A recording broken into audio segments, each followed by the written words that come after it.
Okay, let's get down to doing some rodding. So we have the cable here. We're in a tight space, so it's hard to show you everything. But you see how I have a kink into the cable? That helps it to go down the drain.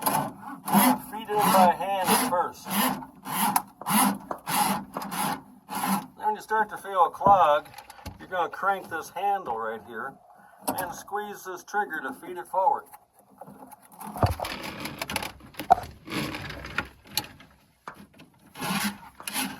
It works best if you get as close to the drain as you can, because then it can't feed back out on you. You can also just use the drum itself.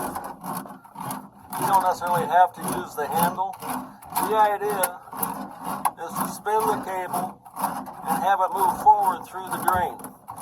When you get to where the clog is, you're probably going to have to let go of the trigger and just rod. Squeeze the trigger a little bit and then rod.